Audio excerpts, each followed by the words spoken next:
mengawali Ramadan tahun ini saya sedikit berbahagia, tapi tidak seperti bahagianya ada perbedaan Muhammadiyah dengan pemerintah gitu. Saya itu berharap penentuan dari Muhammadiyah itu berbeda dengan pemerintah. Sekarang ini sama, jadi kenapa saya bahagia kalau berbeda itu karena di ujung 10 hari terakhir itu, kalau beda itu di Indonesia akan terjadi malam ganjil terus-terusan. Betul nggak? Itu bagus untuk bangsa kita. Betul. Jadi malaikat kemudian turun ke bumi setiap malam di Indonesia itu. Betul nggak Pak? Jadi malam ini buat yang Muhammadiyah, buat yang pemerintah. Jadi terus-terusan gitu. Itu yang saya senang. Sekarang ini malaikat hanya pas malam ganjil saja. Kan dulu tuh malam ganjilnya terus-terusan gitu kan. Itu barangkali. Ya, tapi perbedaan itu kan sesuatu yang indah kalau menurut saya. Jadi jangan sampai perbedaan itu membawa kita kepada perselisihan. Justru perbedaan itu membawa kita kepada energi. Saya dengan istri berbeda Pak, sholat itu. Istri saya kebetulan pesantren dari Jawa, saya dari Garut. Ada perbedaan yang sangat tajam sekali masalah fikih itu ya. Tapi saya senang karena dalil, dua-duanya punya dalil. Istri saya itu kalau sholat pakai mukena Pak, saya enggak. Ini energi gitu ya. Justru di sini letaknya itu. Jadi perbedaan itu indah. Kan kalau saya pakai mukena kan bagus.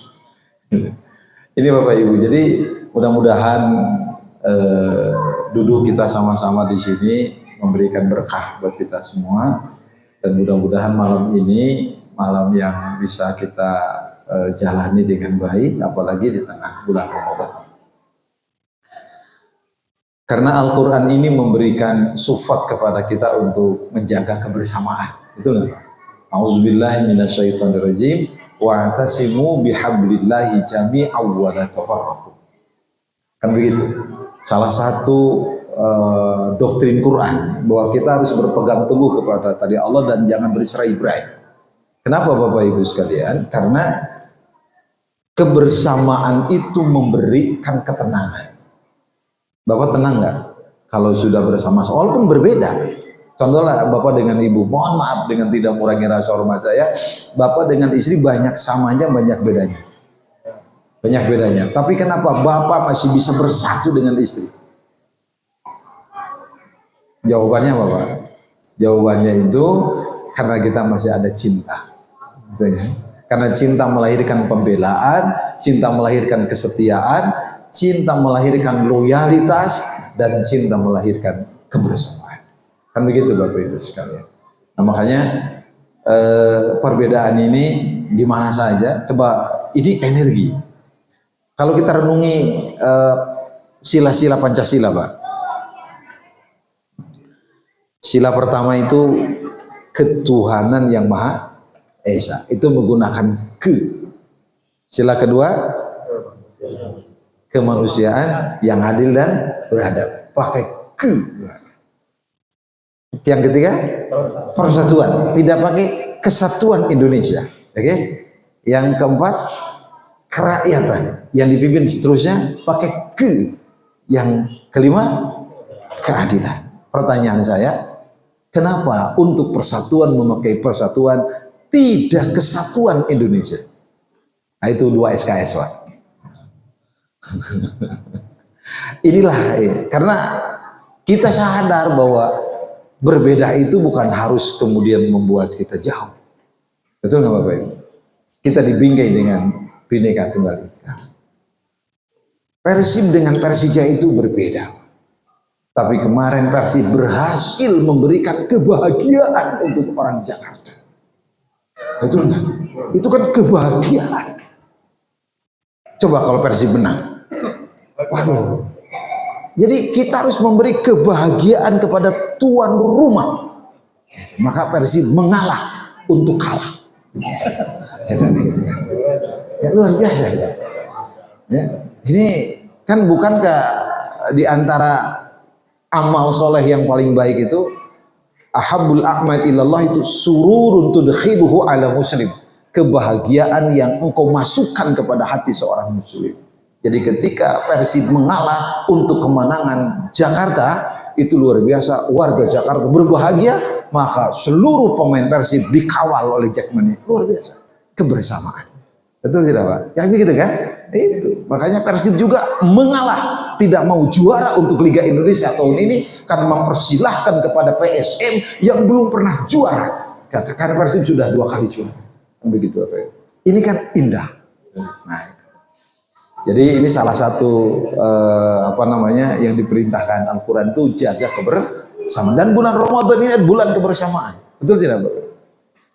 Bayangin coba, Rasulullah bersabda, au kama qala Rasulullah, man fattara iman, siapa yang memberi buka kepada orang yang puasa, maka dia akan mendapatkan pahala seperti orang puasa tanpa dikurangi sedikit.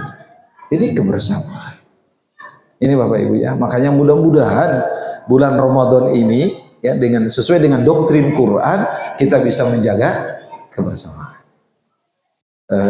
Tadi untuk kedamaian, keindahan kebersamaan itu. Saya yakin betul Bapak Ibu berbeda. Ini ada yang dari Jawa, saya yakin kalau di komplek itu kan begitu, dari Sunda, dari Sumatera. Tapi begitu kita diikat dengan kekuatan keindonesiaan, diikat kita dengan kekuatan masjid ini, maka kita bisa menjaga kebersamaan kita. Kalau orang Arab sering mengatakan gini Pak, kun kaliyadin walatakun kal udunain. Jadilah Anda seperti 2 tangan, jangan jadi seperti 2 telinga. Tangan itu kan simbol gotong royong. Tangan kanan gatel digaruk tangan kiri, tangan kiri gatel digaruk tangan kanan. Kan begitu. Tidak pernah tangan kanan gatel dibiarkan tangan kiri, dan tidak pernah tangan kiri gatel dibiarkan tangan kanan. Wala takun kal udunin, jangan seperti 2 telinga, satu tempat tidak pernah silaturahim. Ya, kalau tangan kanan tuh, kalau tangan kiri pakai jam tangan, saya yakin tangan kanan tidak minta jam tangan. Kalau tangan kanan pakai jam tangan, tangan kiri tidak akan pernah minta pakai jam tangan. Saya belum pernah melihat ada orang pakai jam tangan 2, sekaya-kayanya orang.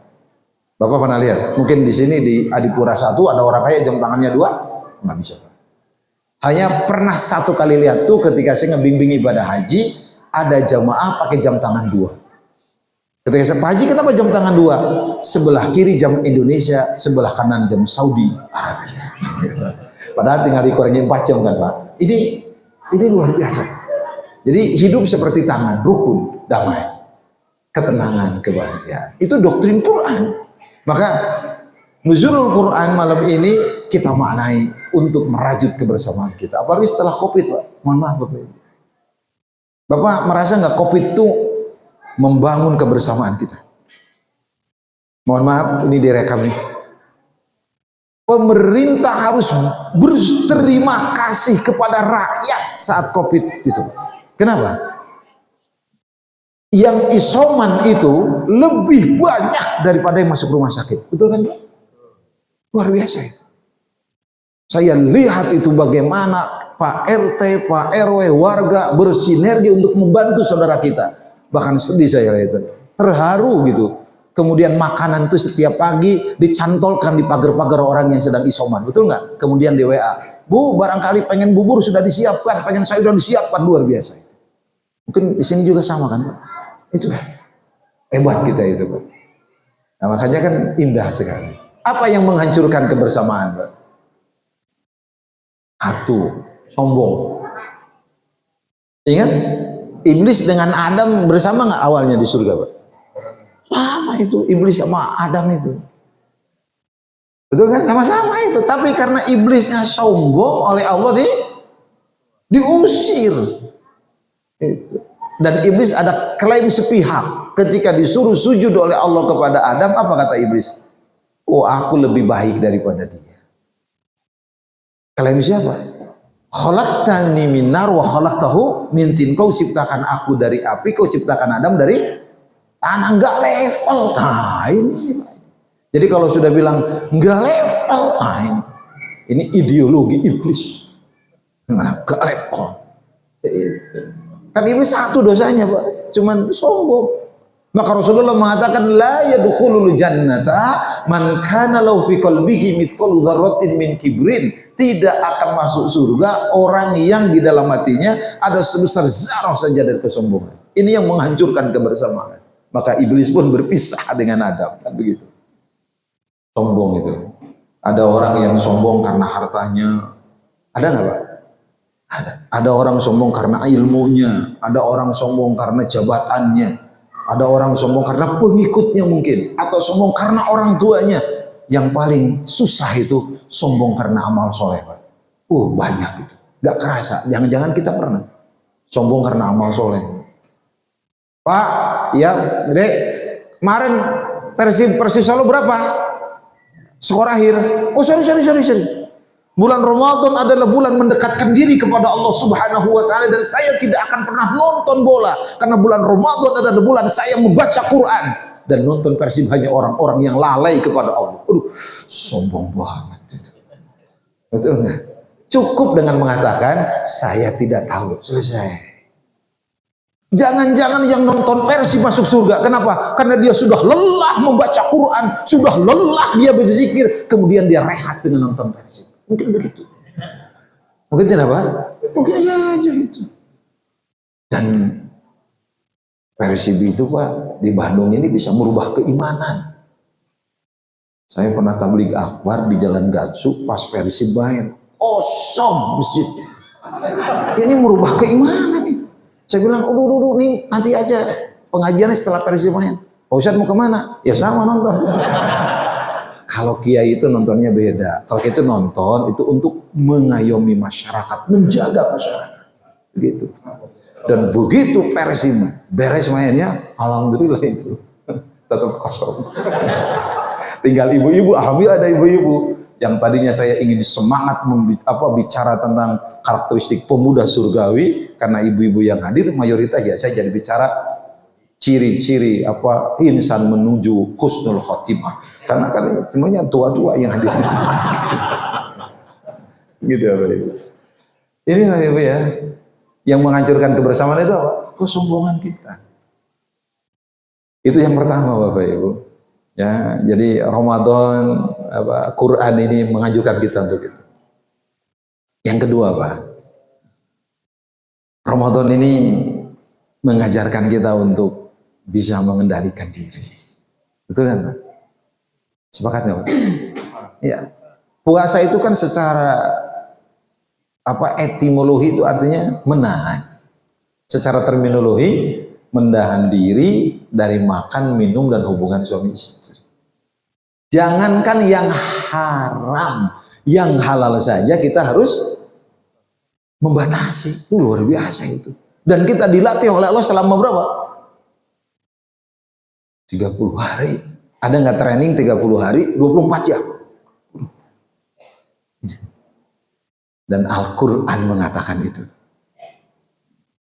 Dan kita harus mampu menahan diri dari hal-hal yang tidak boleh. Ya? Luar biasa ini Pak. Dan Ramadan ini mengajarkan itu buat kita. Coba Bapak lihat. Yang membatalkan puasa ada berapa Pak? Cuma 3. Makan, minum, hubungan suami istri. Tapi yang merusak pahala puasa buahnya. Salah satunya apa? Mengikuti nafsu. Kan Imam Ghazali membuat tingkatan orang puasa kan ada 3 tingkatan. Tingkatan pertama, tidak makan, tidak minum, tidak hubungan suami istri. Itu saja, dia masih melakukan dosa. Itu saumul awam disebutnya. Puasanya orang awam. Tingkatan kedua, tidak makan, tidak minum, itu tidak melakukan hubungan suami istri, dan menjaga seluruh anggota tubuh dari perbuatan maksiat. Disebut saumul khusus. Tapi tingkat 3, saum khususil khusus. Tidak makan, tidak minum, tidak hubungan suami istri, menjaga seluruh tubuh dari perbuatan maksiat, fokuskan pikiran dan hati tertuju hanya kepada Allah, meninggalkan dunia. Luar biasa. Menahan diri. Sepakat Pak? Yang membatalkan puasa itu cuma 3, tapi yang merusak pahala puasa banyak. Apalagi bidang fikih gitu ya, banyak perbedaan. Seperti, mohon maaf Bapak Ibu, Di waktu divaksin kemarin kan ada yang bilang batal, ada yang tidak. Kalau saya mengikuti ulama yang mengatakan divaksin itu ketika puasa itu disuntik, maksudnya injeksi, tidak batal. Termasuk menurut saya diinfus itu tidak membatalkan puasa. Kenapa? Karena orang yang diinfus itu tidak puasa. Betul. Betul kan? Kalau ada orang diinfus puasa, itu berarti dia sedang membuat kematian secara sistemik. Itu kalau di kampung-kampung, saya orang kampung Pak, dulu di kampung itu yang membatalkan puasa itu ditambah kata ibu saya. Apa Pak? Ngorong. Bapak dari kampung? Ya, nggak boleh ngupil ya Pak ya? Iya nggak boleh itu. Kenapa? Ketika saya tanya kepada ibu saya, Mak, kenapa ngupil itu membatalkan puasa? Karena orang ngupil tuh anak-anak biasanya kalau sudah ngupil suka dilamot. Itu yang bikin batal. Kalau saya tanya Bapak, rasanya upil apa? Asin. Nah, berarti pernah ngalamot. Apalagi tuh? Kentut di air. Ya zaman dulu kan Pak, oh saya dilarang karena saya orang kampung mandi di sungai. Kamu mandi di sungai batal, nanti kentut di air batal. Saya tuh gimana ini logikanya? Begitu saya nanya sama paman saya, kebetulan Ustadz juga, Mang ini kok batal? Kieu sini. Lamun aya jelema itu di jero cai, dut itu na muka. Begitu menutup itu air terkepot masuk ke dalam tubuh. Jadi batal. Begitu. Jadi air terkemot dan terkepot masuk ke dalam. Itu. Tapi begitu saya tanya ke teman-teman yang ahli benar biologi itu, ternyata enggak. Gimana itu? Oh enggak Ustaz, jadi begitu dut ini terbuka, terjadi gelembung ke atas. Begitu menutup, itu air tidak akan pernah masuk. Itu begitu. Jadi artinya kentut di dalam air tidak membatalkan puasa. Oh gitu. Ya makanya ini nih. Puasa ini mengajar kita untuk apa? Untuk menahan, mengendalikan diri. Dari apa Pak? Nafsu. Nafsu itu ngeri itu Pak. Kalau dalam surat Yusuf, nafsu itu kan punya dua kekuatan, positif dan negatif. Wa ma ubari'u nafsi inna nafsa la ammaratun bisu. Sesungguhnya aku tidak bisa membebaskan diriku dari nafsu kecuali karena nafsu mengarahkan untuk melakukan perbuatan buruk, kecuali nafsu yang diberi rahmat oleh Tuhanku. Jadi ada nafsu yang diberi rahmat oleh Tuhanku. Seorang ulama tasawuf mengatakan itu yang disebut dengan quwwatun rabbaniyah. Jadi ada nafsu yang diberi rahmat oleh Tuhanku. Nah itu kata seorang ulama, itulah nafsu quwwatun rabbaniyah. Apa contohnya? Nafsu senang baca Quran. Bagus nggak Pak? Senang sodako. Ini seperti Bapak ini sholat taraweh. Ini kan ibadah apa namanya? Ibadah syiar Pak. Karena sholat taraweh dianjurkan berjamaah. Sholat dianjurkan berjamaah. Senang berjamaah. Itu quwwatun rabbaniyah. Kan nggak bisa Bapak. Pak kenapa jarang ke masjid? Takut riya? Nggak bisa. Orang soleh sholatnya di masjid. Laki-laki soleh sholatnya di masjid. Laki-laki solehah sholatnya di rumah. Itu saja. Kalau teman kita sering sholat di rumah berarti solehah. Ini Pak. Ini. Luar biasa ini kan. Itu quwwatun rabbaniyah. Bapak senang ngasih uang sama istri, itu quwwatun rabbaniyah. Senang ngasih uang sama mertua, quwwatun rabbaniyah. Tapi ada 3 kekuatan negatif gitu. Nafsu kita. Yang pertama apa? Quwwatun bahimiyah, kekuatan kebinatangan. Kita punya Pak. Apa contohnya Pak? Kekuatan kebinatangan. Binatang itu kan salah satu wataknya itu cuek, nggak mau tahu. Kalau kucing masuk rumah kita ngambil makanan, itu minta izin nggak sama kita? Enggak, betul nggak? Itu kekuatan kebinatangan. Maka kalau kita suatu waktu menemukan istri ngambil uang dari dompet kita nggak bilang-bilang, itu nafsu kebinatangan sedang muncul. Begitu. Ya ibu-ibu mohon maaf. Istri keluar rumah nggak minta izin, dosa nggak? Dosa. Sekarang istri kita minta izin nggak? Jarang. Yang ada hanya ngasih tahu. Ngasih tahu itu bukan minta izin. Itu dosa yang tidak dirasakan oleh para wanita. Kan aku minta izin. Pap, aku jemput ya di swalayan. Emang kapan minta izin? Tentu nggak bapak-bapak memaafkan. Ini kalau bapak-bapak marah ini susah masuk surga istri kita. Itu Pak. Punten ibu-ibu ya. Itu kuwatun bahimiyah. Yang kedua apa? Kuwatun sabu'iyah. Kekuatan binatang buas. Manusia punya Pak. Nafsunya itu kalau diserang pasti menyerang. Coba bapak bilang sama istri nanti, "Mah, kok mama kelihatan tua banget?" Marah dia Pak. Marah. Coba aja nanti. "Mah, kok kelihatan tua?" Apalagi papa mah sebelum lahir sudah tua. Bayi ajaib. Jangan ibu, itu kuatun sabu'iyah. Dan yang ketiga apa? Kuatun syaitoniyah. Kekuatan setan. Sombong. Merasa lebih hebat dari orang lain. Kan begitu. Kan setan begitu itu. Ya, mohon maaf. Kita sering Pak ini ngeremehin orang gitu. Bisa apa? Itu kan. Papa itu kalau mama tidak dukung habis karir papa, nggak bisa. Papa itu bisanya cuman kerja cari uang. Emang yang ngumpulin uang siapa? Nih jadi rumah, nih jadi mobil, nih jadi kulkas. Mama yang itu sombong nggak? Sombong. Kan anehnya tuh laki-laki banyak yang takut sama istri. Itu keanehan dunia, Pak. Punten, yang imam siapa? Yang jadi imam suami. Istri siapa? Makmum. Harusnya siapa yang ngikutin? Makmum ngikutin imam. Sekarang kebanyakan imam ngikutin makmum. Itu namanya imam masbuk. Punten ibu-ibu, sedih saya. Oh, di kantor begini Pak, datang ke rumah tawadu. Aduh, sedih saya Pak. Sedih nggak Pak? Itu kita itu ngebiayai istri tapi kita takut sama dia. Kenapa coba Bapak Ibu? Saya dapat wasiat, bukan wasiat, nasihat dari uak saya Kiai. Dia bilang apa? Kalau kamu nggak mau dikuasai istri, satu. Caranya apa? Kamu bangun tidur jangan didahului istri. Karena kamu imam. Itu. Maka kalau istri saya bangun jam 4, saya setengah 4. Kalau dia setengah 4, saya jam 3. Kalau dia setengah 3, saya jam 2. Kalau dia jam 2, saya setengah 2. Dia setengah 2, saya jam 1. Aing mual syarek.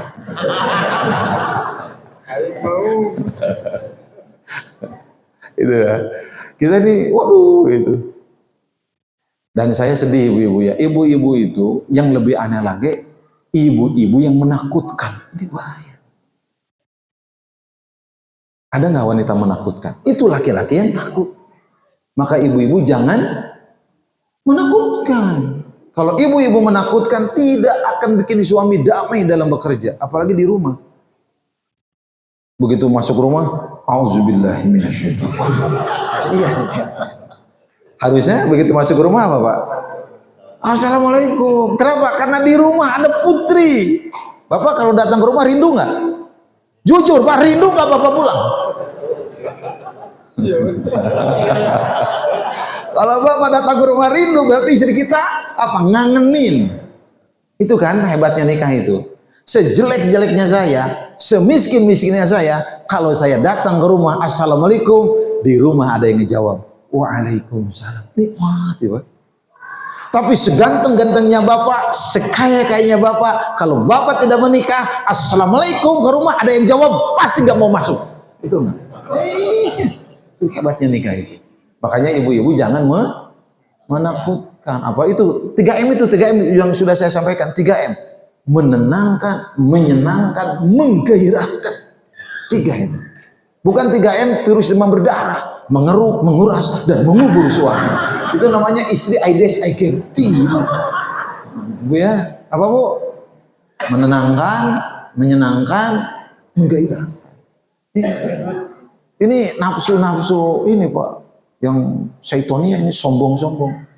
Saya tuh sedih gitu kalau sampai ada suami sampai bohong, Pak, untuk kebahagiaan istri. Ya enggak loh. Pak, di mana posisi? OTW mah, pada masih di kantor. Mending jujur. Bapak di mana ini? Di kantor. Kenapa nggak pulang? Hoream. Selesai. Kan nyaman. Kenapa kamu teh hoream pulang? Ya mamanya nyentak wae, tenang aja, Pak. Atau kalau Bapak ingin menjawab dengan pendekatan transendental, mending jujur. Begitu datang ke rumah, kenapa telat? Takdir Allah, saya. Qadarullah kan lebih nyaman kan? Daripada berbohong. Kan sekali bohong pasti bohong. Sekali bohong nutupin bohong dengan bohong ya lain. Mending jujur. Jujur tuh aman, tenang gitu. So, saya tanya aja ibu-ibu nih yang di belakang. Bu, acungkan tangan ibu yang belum pernah bohong sama suami. Jujur, Bu, bulan Ramadan, Bu. Acungkan tangan. Oh. Jadi jangan nyalahin suami kalau suami banyak bohong. Urang esok bohong. Nggak usah saya tanya, suami nggak usah. Betul nggak? Contohnya apa? Mau uang habis. Padahal masih ada. Dosa tidak? Mending jujur, Ibu. Mau uang masih ada. Papa, orang bertakwa mau ngasih uang tidak usah nanya. Begitu jawabannya, selesai masalah. Setuju, Bu? Iya. Nah, makanya kita jangan sombong-sombong ini. Ini nafsu quwwatun syaitoniyah. Nah, kita mengendalikan diri ini pada bulan Ramadan ini. Dan itu kan Al-Quran sudah mengatakan begitu kan. Agar kita benar-benar bisa mengendalikan diri kita. Kekuatan kita itu di pengendalian diri. Saya sama teman lihat itu di kampus ya, bukan mendata ya, berita-berita koran apa itu dibaca, itu ditulis, dilihat, diperhatikan, diidentifikasi lah. Rata-rata orang yang korupsi itu orang kaya. Rata-rata orang yang korupsi orang kaya. Kenapa? Karena tidak bisa mengendalikan diri. Betul nggak? Dan rata-rata orang miskin itu tidak korupsi. Karena dia tidak punya kesempatan. Mohon maaf Bapak Ibu. Hati-hati itu intinya pengendalian diri. Saya tanya, Bapak kalau lihat wanita cantik, cantik nggak? Cantik nggak Pak? Jujur, cantik. Tapi kenapa kita nggak berani ngomong? Wah, karena kita bisa mengendalikan diri, betul nggak? Intinya gitu ya Pak. Mudah-mudahan takut istri itu modal untuk mengendalikan diri, apa ya? Pengendalian diri kita. Jadi yang paling utama itu mengendalikan diri. Makanya saum ini luar biasa Pak. Maka mudah-mudahan Allah memberi kemudahan buat kita. Ya. Ini kita lagi nuzulul Quran Pak. Pertama, Quran mengajarkan kita agar kita senantiasa sama-sama menjaga kebersamaan.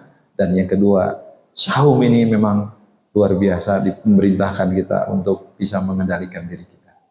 Sampai jam 9 boleh Pak?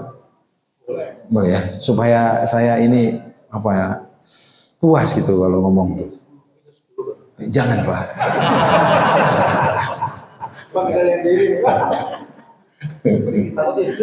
Oh Pak, saya itu menghormati cinta.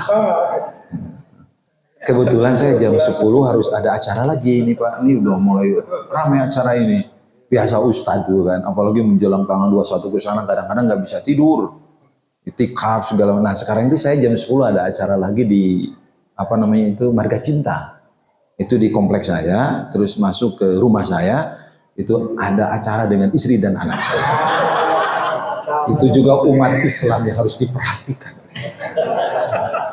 Kan Ustadz itu milik umat, termasuk milik istrinya gitu kan. Nah, yang ketiga Pak, saya ingin menyampaikan ya, biar potong-potong kurang sistematis saya mohon maaf. Yang ketiga Bapak Ibu, ya, selain Al-Quran menyiarkan kebersamaan, Quran mengajarkan kita untuk senantiasa menjaga diri, betul nggak? Ku anfusakum wa ahlikum nar, itu landasan ayatnya. Nah yang ketiga Bapak Ibu, Al-Quran ini mengajarkan kepada kita agar kita senantiasa menjaga akhlak kita. Betul tidak Bapak Ibu? Coba Bapak lihat. Saya baca Al-Quran itu ternyata banyak etika-etika sosial yang diberikan kekuatan oleh Quran. Betul nggak? Salah satunya apa? Berbuat baik kepada sesama. Itu jadi sifat orang bertakwa itu dalam surat Ali Imran. Yang pertama apa? Alladzina yunfikuna fis sarra'i wa dharra. Maka mudah-mudahan saum ini dengan kekuatan nuzulul Quran kita bisa menjaga etika dan akhlak kita. Kenapa Bapak Ibu? Rasulullah diutus untuk menyempurnakan akhlak. Innama bu'itsu liutammima makarimal akhlak. Dan salah satu akhlak orang beragama itu sekali lagi nih, siap menerima perbedaan. Itu luar biasa. Kedewasaan orang beragama ketika dia melihat perbedaan itu sebagai energi. Bapak sholat mau diutek-utekan, silakan. Tidak saja, silakan. Yang penting pakai suruh. Betul tidak? Mau diutek-utekan, silakan. Hadis sahih riwayat Ahmad. Mau diam saja, silakan. Riwayat Muslim. Betul ya Pak Muslim?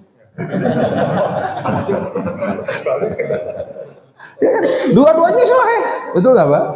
Bapak mau pilih mana? Yang penting pakai telunjuk. Yang salah pakai apa? Wajibnya mengangkat telunjuk bagi orang yang punya telunjuk. Betul nggak? Kalau dia nggak punya telunjuk, selesai. Nggak usah diganti dengan yang lain. Wajibnya mengusap kepala ketika wudhu bagi orang yang punya kepala. Bagi yang tidak punya kepala, tidak usah sholat, tidak usah wudhu. Barangkali saudara kita yang tidak sholat itu karena sudah tidak punya kepala. Jadi perbedaan itu biasa. Akhlak kita itu. Ya. Akhlak yang paling tinggi kepada Allah. Apa sih salah satunya Pak? Ikhlas. Betul tidak Bapak? Coba saya tanya. Ada nggak akhlak yang paling tinggi selain ikhlas? Dan itu akhlak kepada Allah. Saya tanya Bapak Ibu. Ada nggak amal ibadah yang lebih tinggi dari ikhlas? Allahu Akbar. Mohon maaf Pak, kadang-kadang kalau sudah bicara ikhlas itu susah kita. Betul nggak? Ikhlas itu ada di mana? Di hati. Bisa di aku? Enggak. Hanya Allah yang tahu.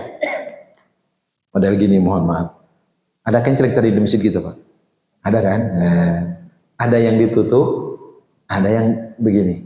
Yang ikhlas yang mana? Enggak tahu. Apa yang ditutup ikhlas? Jangan-jangan dia malu. Cuman 2.000 rupiah. Kan nggak ada yang tahu. Betul nggak? Boleh nggak sodako disebutkan? Silahkan. Jaga hati, betul? Boleh pakai hamba Allah? Boleh. Katakan, Bapak Wawan 200 juta. Bapak Budi 100 juta. Saya hamba Allah. Hamba Allah 700 juta. Dalam hati saya, itu gue hancur banget. Betul nggak Ibu? Nah saya tanya Bapak Ibu, kalau belajar ikhlas kemana Pak? Bapak belajar ikhlas kemana? Ternyata satu, kalau kita pengen belajar ikhlas jangan jauh-jauh. Lihat aja orang tua kita, lihat aja ibu kita, lihat aja ayah kita. Bapak rasakan bagaimana ikhlasnya orang tua? Semakin orang tua direpotkan oleh anaknya, orang tua semakin senang. Betul? Bapak rasakan? Anaknya disekolahkan, dikuliahkan, dicarikan kerja, betul? Setelah itu kemudian bekerja, menikah, gajinya buat siapa? Buat siapa gajinya? Orang tua marah. Bapak tiap bulan ngasih uang ke orang tua, tiba-tiba bulan ini tidak ngasih uang. Dan kita ngomong ke ibu kita, Bu, bulan ini nggak bisa ngasih uang. Mohon maaf. Kebetulan si teteh sakit, sakitnya nggak bisa di cover BPJS. Mobil di bengkel, malah modal juga habis. Mohon maaf, apa orang tua marah? Oh enggak. Nggak usah mikirin ibu. Yang penting bahagia sama si teteh sama anak-anak. Kalau kurang masih ada tabungan ibu, mau diambil? Ayo.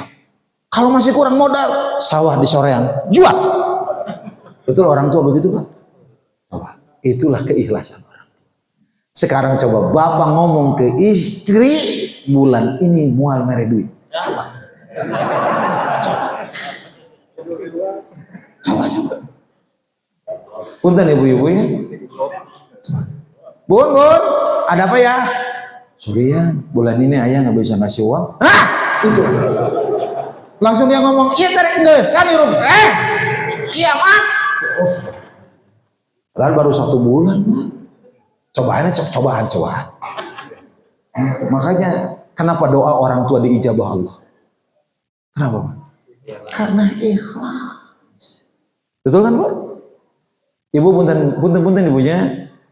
Suami kita sukses karena doa siapa, Bu? Saya tanya ibu-ibu. Ibu, suami kita sukses, doa siapa? Doa ibunya, doa istrinya? Dua-duanya? Astagfirullah. Sombong amat. Emang ibu kapan mendoakan suami? Ini orang tua suami ini, ibunya, bapaknya mendoakan anaknya sebelum anak itu lahir. Ya Rob, anugerahkan kami anak yang soleh. Betul? Tiap hari dia mendoakan. Kapan ibu mendoakan suami? 1 geus kawin, kedua pun keur teu ngambek. Kalau ibu sedang marah, nyebak-nyebakeun. Tasina, sugan Ijrail datang ke bapak mana? Suruh Ijrail datang. Dia lupa ternyata Ijrail itu pencabutnya Allahu Akbar dan langsung istighfar. Dicabut lagi tuh kata-katanya kepada Allah. Cek Allah tidak bisa. Gitu. Ngomong gitu, Bu. Ya, ikhlas tuh orang tua. Doa orang tua ijabah. Sepakat, Pak? Lihat. Bus jurusan Tasik Jakarta. Doa ibu. Saya belum menemukan doa istri. Doa ibu. Bus. Dan saya merasakan betul, Pak. Doa ibu itu luar biasa. Doa ibu, Pak. Banyak kejadian yang, sekarang emak saya udah nggak ada, udah pupus, udah meninggal dunia. Saya nggak punya kekuatan, nggak punya. Mertua, alhamdulillah masih ada, tapi ada garis psikologi yang membedakan dengan ibu. Betul nggak, Pak? Sama hakikat kalau saya berbakti kepada mertua dapat pahala seperti ke orang tua. Kalau saya durhaka kepada mertua dapat dosa seperti kepada orang tua. Tapi ada garis psikologi. Contoh, kalau mertua saya lagi tidur beda dengan emak lagi tidur. Kalau emak saya lagi tidur, saya berani naplok dina tonggong indung. Betul nggak? Tapi kami toha orang tua nih. Ada yang berani bapak kami toha? Nggak berani, nggak bisa kami toha kayak gitu. Beda kan, Pak ya? Beda. Itu saya dulu di awal-awal kuliah S3 dulu itu. Saya pulang ceramah jam 1, Pak. Begitu saya naik ke ruang kerja saya, lupa, Allah Akbar, astagfirullahaladzim, buat makalah. Besok presentasi. Nih Pak Muslim dosen. Kira-kira kalau sudah jam 1 lelah buat makalah 10 halaman bisa nggak, Pak? Bisa. Ya Rob, mungkin mata kuliah ini tidak lulus, ya Allah. Dipaksakan setengah lembar, no air ya tuh. Udah saya tidur. Bangun, subuh, langsung ke masjid. Badah subuh, barangkali 2 lembar, 3 lembar. Ternyata kata DKM, jangan lupa ceramah subuh. Ya Allah. Inilah kekuatan Ustadz mengayomi umat, ya Allah. Belum habis, Pak, saya tinggal emak. Kalau saya manggilnya emak, Pak, ya, orang kampung. Pengen saya manggil mama gitu ya, tapi nggak mau, Mas, saya. Pengen bunda gitu kayak nggak bisa, Pak, nggak bisa. Emak saja. Saya telepon cece saya, kakak saya, emak aja. Mas, assalamualaikum, waalaikumsalam. Emak itu ditelepon, senang sama anaknya ya. Isuk-isuk ayah naon telepon. Iya Mas, abi presentasi kuliah bereskan moal tiasa. Ulah FSMR komeh memek dipacok teruskan. Susah mah. Abi nyuhunkeun doa. Kumaha ngadoana? Seumur hidup tuh Abi mama tahan kolot Pak. Begini Bang doanya. Ya Allah, anak saya Ahmad Humaydi mau kuliah di depan profesor. Profesor itu tambahkan usianya, tambahkan jabatannya, tambahkan gajinya, tambahkan kehormatannya, tambahkan ilmunya, tambahkan ketakwaan dan rizki serta gajinya ya Allah, dan tambahkan kesibukannya sampai hari ini tidak datang ke kampus. Itu saya doa bagus, doa jelek doa. Doa bagus, doa jelek. Wah, saya nggak mau mendoakan jelek guru saya. Begitu saya datang ke kampus itu Pak, subhanallah. Bang Tan, siapkan mobil, siap Ustaz. Datang ke kampus, profesor tetos ayah Pak. Ya Allah, emak doanya geus teu mati gitu. Ada apa ya Allah? Saya kan takut Pak, betul nggak? Kalau doa ibu sudah nggak di, oh, Allahu Akbar. Saya, ternyata lihat, Prof. Saya cium tangan dulu Pak. Sehat Prof? Alhamdulillah. Gimana makalah? Ya Allah, itu yang ditanya. Dijawab jujur malu Pak. Dijawab bohong dosa. Akhirnya dijawab pakai teori. Gimana makalahnya Pak? Teorinya belum ketemu Prof. Can beres. Ya eta Prof. Tong sibuk teh ceramah. Biasa Prof, kehidupan Ustadz mengayomi umat. Kebetulan saya harus rapat di Jakarta. Jadi hari ini saya tidak bisa kuliah dulu. Nanti kuliah mah minggu depan saja presentasinya. Jadi saya ngasih tahu, kok atau ya telepon atau WA. Nah, saya mau ngambil buku, sorry. Makasih Prof. Saya langsung sujud syukur. Kok aneh teh sujud syukur Pak? Saya bangga dan bahagia Prof. Ilmu profesor dipakai oleh bangsa dan negara Republik Indonesia. Saya tanya, dijabah nggak doa Bapak? Percaya Bapak doa orang tua? Ibu seneng nggak kalau ibu punya suami yang sayang sama orang tuanya? Seneng nggak Bu? Saya ingin jawaban yang jelas. Seneng tidak? Alhamdulillah. Gaji suami 35 juta, 5 juta untuk istrinya, 30 untuk orang tuanya. Ibu setuju? Iya Pak. Baru ngomong tadi seneng punya suami, sayang sama ibunya, gajinya dibilukan riut. Punten ibu-ibu ya. Ibu kalau gaji suami kita 35 juta, 30 juta untuk ibunya, 5 juta untuk istrinya, saya yakin suami kita penghasilannya lebih dari 200 juta. Betul tidak? Karena sekarang gaji dengan penghasilan tidak berbanding lurus. Betul nggak? Ada orang yang gajinya kecil tapi penghasilannya banyak. Ibu mending gaji kecil penghasilan besar atau mending gaji besar penghasilan kecil? Susah kan jawabnya Bu? Yang penting itu berkah Ibu, karena belum tentu orang kaya lebih bahagia dari orang miskin. Betul Bu? Banyak orang-orang miskin lebih menderita Pak. Banyak orang-orang miskin lebih tenang Pak. Betul nggak? Oh, orang miskin itu tenang-tenang saya lihat. Saya lihat orang miskin itu tenang hidupnya itu. Abang beca tidur di atas beca, mohon maaf. Itu tisieun beca ngagololong Pak. Nyaman gitu. Bapak pernah tidur di atas beca? Makannya banyak, betul tidak? Segeri. Orang kaya makan sedikit banyak penyakit. Pap, jangan makan itu, kolesterol. Ya, samurat. Ya, darah tinggi. Ya, diabetes. Saya mah. Periksa darah unggal bulan. Orang miskin mah, alhamdulillah nggak pernah periksa darah. Makannya banyak, begitu sakit langsung meninggal dunia. Itu tidak merepotkan orang lain. Betul tidak Ibu? Iya. Orang kaya mau tidur aja susah. Betul? Orang kaya susah tidur Pak. Coba lihat Bapak orang kaya. Ya Allah. Bi, ya Pak Haji, garasi udah dikunci. Belum Pak. Kenapa? Mobil tak acan lebet sadayana. Hari Alphard Bodas ke mana? Di sana kubu haji, ayah reuni haji terus bakti sosial. Wih tabu 11 wengi. Hari mobil berem nu anyar di sana ku teteh krisis bahasa Inggris.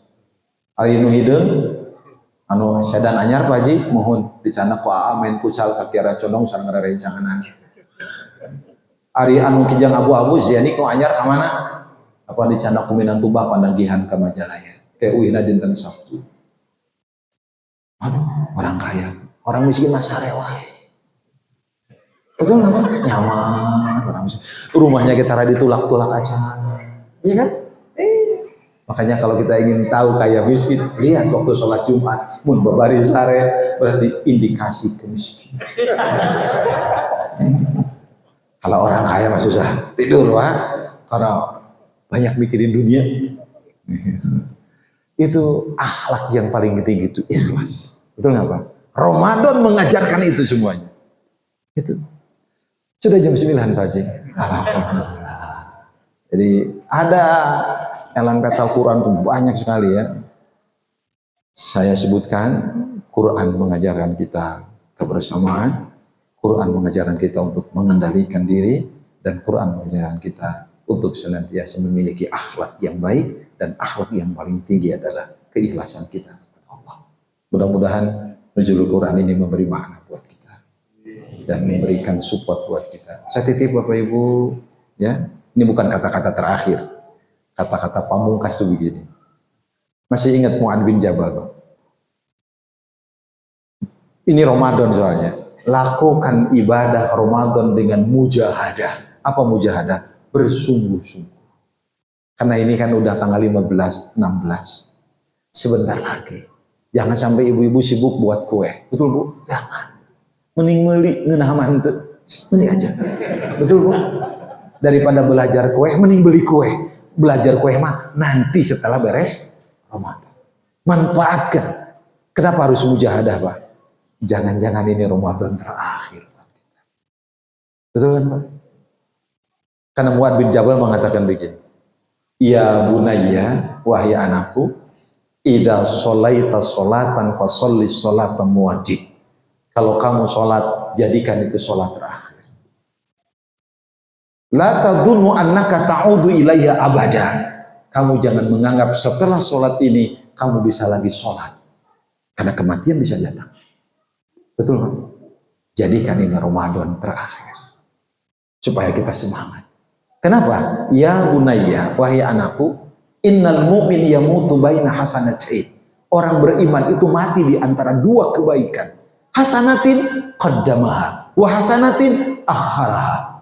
Orang mukmin mati di antara dua kebaikan, kebaikan yang sudah ia lakukan atau kebaikan yang belum ia lakukan. Itulah kematian yang indah. Bagaimana si bapak itu meninggal dunia setelah sholat subuh? Bagaimana si ibu itu meninggal dunia sebelum baca Quran? Itu adalah kematian yang indah. Ingat mati. Kan gitu Bapak Ibu. Bapak sudah ngasih uang ke istri tiap bulan. Satu hari, nih mah uang, kamu belanja ya. Bapak pergi ke kantor. Pulang dari kantor istri nelpon. Pak, posisi di mana? Di depan komplek mah. Lewat minimarket kan? Lewat. Telur Pak sekilo. Titip sama sabun, sama minyak. Kalau bisa sih sama rinso semuanya beli Pak. Bapak ngomongkan dalam hati, kan ku aing teu bisa diberi duit kamari. Allah Pak. Tapi Bapak ingat pesan Mu'adz bin Jabal tadi.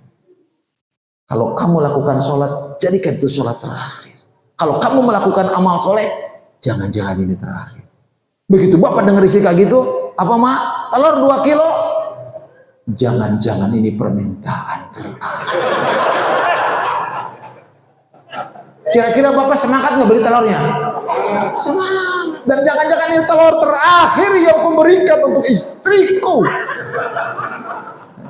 Bapak langsung turun ke minimarket beli 4 kilo telur, sabun semua bawa.